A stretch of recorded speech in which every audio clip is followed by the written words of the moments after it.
Hello guys, welcome back to another video. Jomo here, bringing you the next instalment of my BPL review series.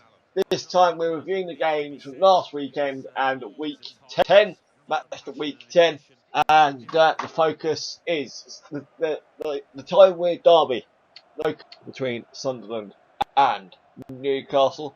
Newcastle obviously the focus last week, but they feature again, but the primary focus this time around is the other half. Sunderland, who beat Newcastle 3-0 last Sunday, one of 4 matches played on Sunday, but also one of 2 derbies. Sunderland played very, very well indeed, considering they lost 1-0 to West Brom away last time on the weekend before. Considering Newcastle played so well against Norwich on the 18th of October, it was a totally different contrast, and Sunderland won because they deserved it, and Newcastle were totally all over the place. I can't quite remember what happened really. I can't remember what happened. Adam Johnson scored, I know that. I can't remember who else scored. But Sunderland obviously up. I don't think they're out of the relegation zone yet, but it's a step closer. Hopefully they can pick up a win in the next game this weekend. We'll get on to this weekend's game in a moment, and we'll get to the prediction scores as well. In terms of the other games that were played on Sunday, Bournemouth played Tottenham at home and unfortunately lost it 5-1. We all knew that this season for Bournemouth was going to be a struggle, especially as it was their first ever in the Premier League in their history. And they scored the goal, and Bournemouth's goal was scored in the opening minute. And I thought, God, Bournemouth, just make my weekend and beat Tottenham for me after Chelsea lost to West Ham, which we'll also get on to in a moment. But then Tottenham's going thrashed, and Harry Kane getting his hat-trick, of course. Hopefully that spurs him on now to go and score some more goals this weekend. Now, absolutely fantastic result for Tottenham. Kane getting on the score sheet as well, I just mentioned. And good progress for Tottenham, and more importantly Harry Kane, who hasn't scored Harry Kane at all really in the league yet until before that game, I don't think. But a good win for Tottenham after the draw they had last time out against Liverpool, I think it was. Yes, it was. And had back to winning ways for Tottenham. Played very, very well in one of the other games. The other derby, the Manchester derby. It didn't live up to the expectations. We all knew it didn't. Much worse than we were all anticipating, that's for sure. But, a very boring 0-0. The most boring 0-0 I've seen in quite some time. And yeah, nothing more to say to that, to be brutally honest with you. The only other game played on Sunday out of the 4 was Liverpool played Southampton at Anfield.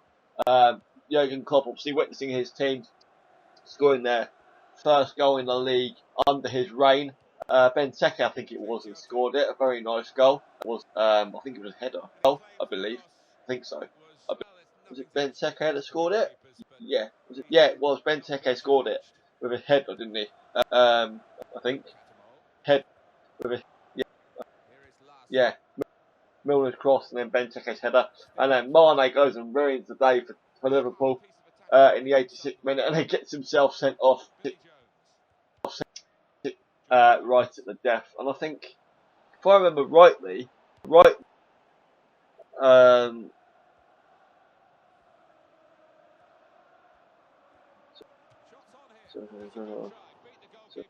yeah, I remember it now. Mane sending off was a bit of a questionable one, wasn't it? Just reading it on the BBC Sport app, the report of the game. Basically says that he was sent off. He stopped after picking up 2 late yellow cards. His first yellow card, he bundled in when Gaston Ramirez header across goal was palmed by Mignolet into the body of the forward, and then essentially I think he was down for diving. I think, can't quite remember. But a draw that was for Liverpool, and they obviously went and beat Bournemouth 1-0 in the Capital One Cup, going to the quarter-finals, of course, in mid-week. On to Saturday's games. Everton went to Arsenal and lost 2-1. Right, I just got to Oh dear, my laptop is low. Let me just quickly do that. Should have done it before. Otherwise we'll lose the recording, which is not always good. Good. There we go. Right. Anyway, back to the scores. Yeah, Everton played Arsenal at the Emirates, as I just said, and lost it 2-1. Arsenal picking up where they left off against Bayern, I believe, and just continuing to play that good attacking play. And obviously, after them losing to Sheffield Wednesday 3-0 away in the Capital One Cup, they've now got Chamberlain and Walcott injuries to deal with, which is obviously not what they need. I think Ramsey's gone out injured as well for them as well now, so that'll make their job a bit difficult for the game they've got this weekend. But Arsenal got the win that they needed. Giroud and Koscielny getting on the score sheet, and then Barclays pulled one back for Everton. A very nice goal indeed, and then Barry gets himself sent off in the 90th minute. And that result meant that Arsenal went to the top of the Premier League for the first time in, I think it was 18-20 months, something like that. Good on them. They've played some fantastic football this season, and that's coming from a Chelsea fan. But yeah, they played some fantastic stuff this season and deserve to be top of the league. They deserve to be where they are. West Ham 2, Chelsea 1. Another bad result for Mourinho, putting him under pressure even more after losing. We beat Aston Villa 2-0, didn't we? And then we went during its Dynamo Kiev in Champions League, and then we go and lose to West Ham. And then that just added the pressure, didn't it? I mean, Matic, it was just a total disaster, wasn't it, really? Matic getting sent off, then our coach, and Chelsea's coach getting sent off, and then Mourinho goes and sees John Moss at half time and gets himself sent to the stands, and that just topped it off, really. And then Carroll goes and heads home. West Ham winner. West Ham obviously sitting in the league in 5th and doing very well, and got the win. They deserved it. They're the informed side, and they got the win that they deserved. Chelsea, obviously, they were knocked out of the Capital One Cup earlier this week by Stoke on penalties after Hazard missed the penalty. But this weekend we have Liverpool at home, which we'll get onto in a minute as well. But Chelsea having a miserable season. There was reports that if Mourinho did get the sack, we'd bring back Carlo Ancelotti or AVB again. Great, just great. Bring back former managers, but I don't really know what to think of that. I think if the result against Liverpool goes down badly, then his time may be up. But I can't predict anything, to be brutally honest with you. Stoke played at home against Watford and lost it 2-0. Watford played very well in this game. Goals from Deeney and Abdi to give Watford a good win that lifts them a bit closer up the table. Mark Hughes obviously managing Stoke in his 100th game for the club. Unfortunately, he lost it. Deeney got his first goal of the league this season.